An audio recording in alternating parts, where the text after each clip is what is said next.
నిత్య పూజలివివు నేరిచిననో ప్రత్యక్షమైనట్టి పరమాత్మునికి నిత్య పూజలివివో.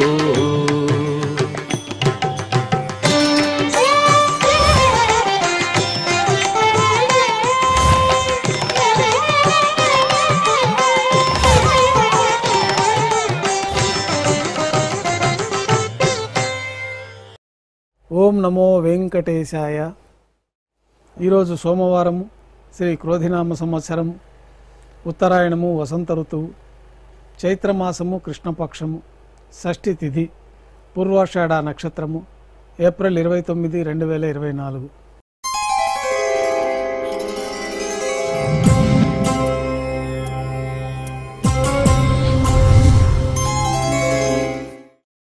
మాధ్యాహ్నిక ఆరాధనలో భాగంగా పంచపాత్రలో శుద్ధ తోయాన్ని నింపుకొని స్వామివారికి ఉపచారాలు సమర్పించి అష్టోత్తర శతనామాలతో అర్చన నిర్వహించి మాధ్యాహ్నిక నైవేద్యంలో భాగంగా అన్నప్రసాదాలు, పన్యారాలు ఘంటానాదం మధ్య నైవేద్యంగా సమర్పించి భక్తులని సర్వదర్శనానికి అనుమతిస్తారు. ఉభయ దేవేరులతో శ్రీ మలయప్ప స్వామివారు బంగారు తిరిచిపోయిన వేంచేస్తారు. మేళ తాళాలతో ఊరేగింపుగా విమాన ప్రదక్షిణంగా సంపంగి ప్రాకారంలో కల కళ్యాణ మండపానికి చేరుకుంటారు. కళ్యాణోత్సవం ప్రారంభమవుతుంది.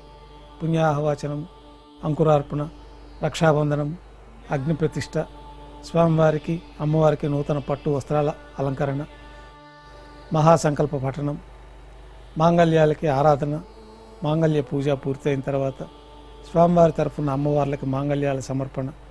ఈ సందర్భంగా స్వామివారికి అమ్మవార్లకి కర్పూర నీరాజనం, విశేషమైన హోమాలతో పూర్ణాహుతి పూర్తయిన తర్వాత మాలా పరివర్తనాన్ని నిర్వహించి ఉభయ దేవేరులను స్వామివారి చెంతకు చేర్చి ఈ సందర్భంగా అక్షతారోపణం అనే వైదిక కార్యక్రమాన్ని నిర్వహించి కర్పూర నీరాజనం, నైవేద్యం, కర్పూర నీరాజనంతో కళ్యాణోత్సవం పూర్తవుతుంది.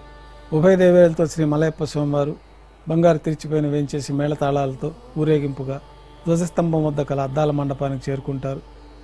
వేదపారాయణ నడుమ ఊంజల్ సేవ నిర్వహించి కర్పూర నీరాజనంతో ఊంజల్ సేవ పూర్తి అవుతుంది. ఉభయ దేవేరులతో శ్రీ మలయప్ప స్వామివారు మేళతాళాలతో ఊరేగింపుగా ఆలయం వెలుపల కల వైభవోత్సవ మండపానికి చేరుకుంటారు. ఆర్జిత బ్రహ్మోత్సవం ప్రారంభమవుతుంది. బంగారు గరుడ వాహనం పైన శ్రీ మలయప్ప స్వామివారు వేంచేస్తారు. కర్పూర నీరాజనంతో గరుడ వాహన సేవ పూర్తి అవుతుంది. హనుమంత వాహనం పైన శ్రీ మలయప్ప స్వామివారు వేంచేస్తారు. కర్పూర నీరాజనంతో హనుమంత వాహన సేవ పూర్తి అవుతుంది. పెద్దశేష వాహనం పైన శ్రీ మలయప్ప స్వామివారు వేంచేస్తారు. కర్పూర నీరాజన సమర్పణతోటి పెద్దశేష వాహన సేవ పూర్తి అవుతుంది. బంగారు తిరిచిపోయిన శ్రీ మలయప్ప స్వామివారు వేంచేసిన తర్వాత ఉభయ దేవేరులతో కలిపి శ్రీ మలయప్ప స్వామివారికి కర్పూర నీరాజన సమర్పణతోటి ఆర్జిత బ్రహ్మోత్సవం పూర్తి అవుతుంది. సాయం సంధ్య వేళలో 1000 దీపాలతో అలంకరించబడిన సహస్ర దీపాలంకరణ సేవ మండపానికి ఉభయ దేవేరులతో శ్రీ మలయప్ప స్వామివారు మేళతాళాలతో చేరుకుంటారు. వేదం, గానం, నాదం నడుమ సహస్ర దీపాలంకరణ సేవ నిర్వహించి నక్షత్ర నీరాజనం, కర్పూర నీరాజనంతో సహస్ర దీపాలంకరణ సేవ పూర్తి అవుతుంది. ఉభయ దేవేరులతో శ్రీ మలయప్ప స్వామివారు బంగారు తిరుచిలో 4 తిరువీధుల ఉత్సవం జరుపుకుని భక్తులను అనుగ్రహించి నిత్యోత్సవాలలో భాగంగా విమాన ప్రదక్షిణంగా భాష్యకారుల వాళ్ళ సన్నిధి ముఖమండపానికి చేరుకుంటారు. అక్కడ నైవేద్యం ఆస్థానం పూర్తయిన తర్వాత బంగారు వాకిల్లో వేంచేస్తారు. సీరా నైవేద్యం పూర్తయిన తర్వాత గర్భాలయంలో వేంచేస్తారు. వెంటనే రాత్రి తోమాల సేవ ప్రారంభమవుతుంది.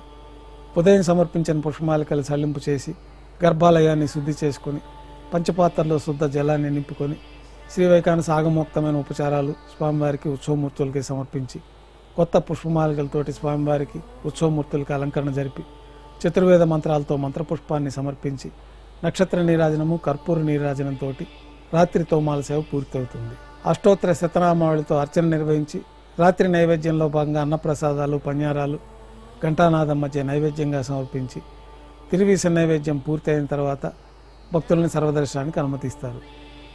కొద్ది విరామం తర్వాత ఏకాంత సేవ ఏర్పాట్లలో భాగంగా రాత్రి సమర్పించిన పుష్పమాలికలన్నీ సల్లింపు చేసుకొని గర్భాలయాన్ని శుద్ధి చేసుకొని పంచపాత్రలో బ్రహ్మ తిరువారాధన కోసే తీర్థాన్ని నింపి ఏకాంత సేవలో భాగంగా కౌతుకబేరమైన శ్రీ భోగ శ్రీనివాసమూర్తిని పట్టు పాన్పు పైన వేంచేపు చేసుకొని ఈ సందర్భంగా స్వామివారికి దారోష్ణమైన గోక్షీరము, జీడిపప్పు, ద్రాక్ష, కలకండ కలిపిన మిశ్రమాన్ని నైవేద్యంగా సమర్పించి పండ్లు నైవేద్యంగా సమర్పించి కర్పూర నీరాజనంతో ఏకాంత సేవ పూర్తి అవుతుంది.